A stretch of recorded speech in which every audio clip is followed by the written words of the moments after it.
¿Ves cómo se llama? Irene Arellano. Perfecto. Irene, el día de hoy le voy a hacer unas preguntas básicas sobre la etnolingüística y sociolingüística mexicana en los Estados Unidos. Son unas preguntas básicas y esta entrevista tiene solo propósitos académicos. Entonces, la voy a grabar. Voy a grabar sus respuestas. ¿Está usted de acuerdo con esto? Sí, claro. Perfecto, empecemos. ¿Cuándo vino a Estados Unidos? Yo vine a Estados Unidos en noviembre del 2012. ¿Cómo fue su proceso de inmigración? Yo entré legal con una visa de turista, una visa láser. Ya posteriormente, una vez que me casé, en noviembre del 2012, a finales, lo que hicimos fue un ajuste de estatus ante el Departamento de Migración, y ahí ya fue un proceso muy corto. En menos de 3 meses obtuve mi residencia legal condicional. ¿Por qué vino usted a los Estados Unidos? Emigré a Estados Unidos viviendo en frontera, porque lo platicamos así lo decidimos entre mis hijos, mi esposo, de que era mejor, porque en ese momento había mucha inseguridad que ha ido creciendo, y por mejores oportunidades. ¿Qué choques culturales experimentó? Pues muchos. Yo tenía, a pesar de que nada más dividía una cerca y de que yo cruzaba Estados Unidos viviendo en frontera 2 o 3 veces por semana por compras o por diferentes cosas que venía a hacer acá a Estados Unidos. Nunca había tenido la oportunidad de vivir y de conocer a la gente. Es una cultura muy diferente. Es tenerte que adaptar, tener que seguir el ritmo. Es algo difícil, muy diferente a México.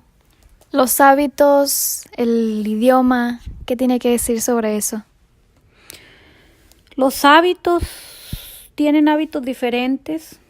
El idioma, te topas, por vivir en frontera, te topas con muchas personas que son mexicanos, hablan español y no te quieren hablar español. Entonces sí, es una barrera muy grande cuando tú no tienes ni mínimo conocimiento del idioma. Es muy difícil. Entonces, ¿usted cree que el inglés es o no debería de ser el el idioma oficial de los Estados Unidos? ¿Qué piensa usted de eso? No, sí, tiene que ser, porque estamos en el país y yo soy la que me tengo que adaptar. Pero una de las cosas es que cuando vienes recién llegado, es como que el personal bilingüe que puede hablarte, si ellos quieren, no lo hacen. No recibes la suficiente ayuda. Esa es parte de la cultura de ellos, pues es un poquito fría la gente, no están dispuestos a ayudar. Tienen otro tipo de cultura y eso te pone barreras cuando vienes recién llegado a los Estados Unidos. ¿Cómo se acostumbró a vivir en los Estados Unidos? No me he acostumbrado, definitivamente. O sea, no creo yo que me vaya a acostumbrar. Entre más conozco la cultura, la forma de vivir, más extraño mi país. No sé si sea cuestión de que no me quiero adaptar. Yo no sé quién tenga la razón, pero tienen una cultura a la cual yo no creo acostumbrarme. ¿Qué anglicismos o Spanglish usa o no en los Estados Unidos? ¿Usted está familiarizada con lo que es el término Spanglish? Ahorita, teniendo aquí que es alrededor de 6 años, he aprendido muchas palabras, muchas frases. No sé inglés, pero me defiendo bastante. Entonces, hay veces que meto muchas palabras en inglés y luego en español. Era algo que yo criticaba mucho siendo residente de México. Y ahora que lo vivo, digo, y wow, me quedo, ¿no?, sorprendida de que sí sucede sin querer hacerlo. Los rasgos lingüísticos, yo siento que es el acento, muchas de las veces en la forma muy golpeada, usamos muchos términos diferentes, tenemos cualidades y cosas que a lo mejor nos interfieren. Hay mucha diferencia en el hablar aquí también, muchas veces se malinterpreta a la hora que estamos hablando. O sea, yo tengo una actitud y resulta que me notaron otra y me he dado cuenta que es por eso mismo, por las diferentes formas de hablar, por los rasgos que tenemos los mexicanos en sí. ¿Qué te gusta más de tu cultura? ¿La música, la comida, las celebraciones, los hábitos? Los valores, la música, los valores, las costumbres que seguimos conservando todavía en México, la educación y son cosas muy importantes. Entonces los valores y la educación, la comida no puede faltar.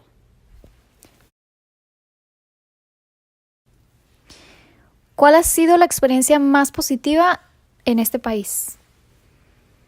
La experiencia más positiva que yo he tenido aquí en los Estados Unidos, como persona recién llegada y viniendo a conocer la cultura, es que la gente, los que les dicen blancos, los gringos, los americanos, he tenido una muy buena experiencia con ellos, esforzándose a entenderme, a señas. Estoy hablando tanto en diferentes factores, médicos, centros de atención a clientes. Me he dado cuenta cómo ponen de su parte.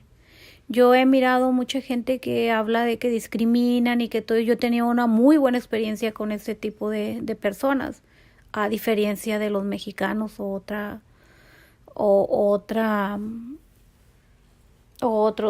paisanos de otras partes, pues de otras nacionalidades. Sí lo he notado mucho eso, haciendo yo mis comparativos, ¿no? Entonces, ¿usted cree que un mexicano es decir, no puede recibir como el mismo trato de un mexicano que de un blanco? No generalizo, pero sí me he topado más gente de este país más amable que un mexicano. Los mexicanos, es más, hoy tuve una experiencia, ¿no? Y diario es la misma. Los mexicanos tratan de no hablar el idioma español. El gringo trata y se esfuerza por entenderte y hablarte y te consigue todas las ayudas habidas y por haber para poderse comunicar contigo y entenderte. ¿Cuál ha sido la experiencia más negativa en este país? Creo que han sido varias. Y una de las experiencias más negativas fue que yo, como me encargo de la salud de mi mamá, hemos recibido mucha discriminación en los hospitales. En particular en uno en donde ella tuvo problemas graves de salud. Y fue muy, muy difícil la experiencia debido al trato que se nos dio. ¿El trato de parte de los doctores, de las personas que trabajan ahí, o de a qué se refiere? Hubo mucha negligencia médica y debido a mi idioma no podíamos expresarnos, muchos malos entendidos. Eso llevó a una consecuencia muy grave en la salud de mi mamá, en las condiciones de ella. Y no tuvo remedio, algo que la dejó marcada de por vida y que nos dejó marcada a toda la familia. Y pues dolió mucho, es una triste experiencia a la cual le agarras mucho miedo, ¿no? A la hora de estar enfermo aquí, porque ya pasó y quedó sin ningún tipo de castigo ni nada de eso. Esas cosas te marcan, te afectan y te frustran. Usted mencionó negligencia médica y que también tuvo problemas al momento de tratar de comunicarse con los doctores o con las enfermeras. ¿En algún momento el hospital no le brindó a usted un traductor? No, esa fue una de las experiencias más negativas. De hecho, los hospitales, y ese en particular, tiene unos carteles grandes, muy visibles, en diferentes idiomas, y ahí te ofrecen, te dicen, nosotros estamos aquí para atenderlo y atenderlo en su idioma. En muchos idiomas, unos 10, 15 se me hacen poco. Entonces, a la hora que tú pides, oye, les haces el señalamiento con la mano, hablo español y lo señalas la casilla. Mm, ellos a mí me tocó varias veces que decía la persona del mostrador, háblale al de la limpieza, háblale al de la limpieza a ver si nos puede traducir. O sea, obvio, muy desagradable, pues, demasiado desagradable, y nunca hablaban a un intérprete. Inclusive tenía yo que interponer una queja, entonces medio procedía y otra vez volví a pasar. Estoy hablando específicamente de ese caso porque mi mamá duró internada hace alrededor de 3 meses en ese hospital. Entonces es mucho tiempo en el cual viví y sentí lo que estaba pasando ahí. Entonces, ya que ahorita me explicó sus experiencias positivas y negativas en este país, ¿qué relevancia tienen estas dos respuestas en el contexto actual que se vive en los Estados Unidos? Pues creo yo que somos doble moral. Estoy hablando de México y Estados Unidos. En México existe demasiada discriminación. En México existe abiertamente y no es castigada, ni mucho menos. Y aquí muchas de las veces por una cosita hacemos un escándalo y un drama porque sabemos que puede llegar a una demanda. O inclusive es ilegal la discriminación. Y yo únicamente siempre me pongo de modo, y es más, siempre llego pidiendo una disculpa por no hablar el idioma que yo sé que tengo que hablar. O sea, yo estoy muy consciente de que yo soy la que me tengo que adaptar al país, no el país a mí. Pero sí hay gente que definitivamente no pone de su parte, y allí es donde empieza la mala experiencia. La actitud de la gente es la que tiene mucho que ver, no nada más el idioma, es la actitud, ¿verdad? Porque cuando tienes una buena actitud, independientemente del idioma, te entiendes y buscas los medios para poderte comunicar. Y no te topas con eso, ya desde ahí ya tenemos la barrera. ¿Qué piensa usted de los programas de educación bilingüe? ¿Está usted a favor o está usted en contra? En específico de... Los programas bilingües como los que dan las escuelas para enseñar a los estudiantes a escolar, por ejemplo. sí, aprender un nuevo idioma. Oh, yo estoy súper de acuerdo en eso. Para empezar, es una preparación para los alumnos, para quien tomase cualquier curso, ¿no? Y pues es una forma de entendernos. Si estamos hablando de Estados Unidos nada más, aquí es un país en donde hay tanta nacionalidad. Y cuando llegas aquí, pues te sientes muy acobijado a la hora de encontrarte gente que habla tu mismo idioma y te vaya guiando. Entonces imagínate, doblemente preparada la gente. ¿Está usted familiarizada con con el acuerdo English Only? Es inglés solamente. Como refiriéndose a Estados Unidos, nada más se habla el inglés, no otro idioma.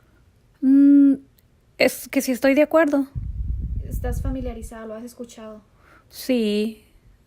¿Y qué piensas al respecto? No, está muy mal, eso es lo que yo pienso, pero digo yo, está mal porque, como te digo, le dan la oportunidad a gente, cada año emigramos tanta gente a Estados Unidos, entonces obvio vienes de otro país y no sabes el idioma, imagínate, tienes que llegar a una parte y que te digas infinidad de cosas. Estaba escuchando que un mercado le negó el acceso a una persona porque hablaba solamente español. Yo misma a mi mamá la mandaron con un cardiólogo y llego y me encontré con un letrerote. Anteriormente yo había ido y la persona de recepción me miró que hablaba por español. Cuando llego el siguiente día a hacer la cita con los documentos que me pidió, tenían un letrerote ahí, el letrero decía, le tomé una foto en mi celular porque se me hizo chistosa, y decía, traiga su traductor, aquí no hablamos español. O sea, ese tipo de cosas. Mi mamá ocupaba el servicio, entonces tengo que regresar otra vez. ¿Te imaginas la molestia? Y más que del todo la molestia, estamos hablando de un tema tan delicado como la salud de una persona, ¿no? Entonces, imagínate que esa barrera me la encontré en una emergencia. Ahí era una simple consulta, que sí llevaba la emergencia, pero no era así de atiéndeme, pues. Entonces, afortunadamente pude agendar en otra parte y llevarme a otra parte, pero imagínate que yo llegué grave a un hospital y resulta que me topo con que nadie me va a entender en mi idioma. O sea, hay cosas que no se pueden dejar para después. Genial, Irene, muchas gracias. De nada, es un placer.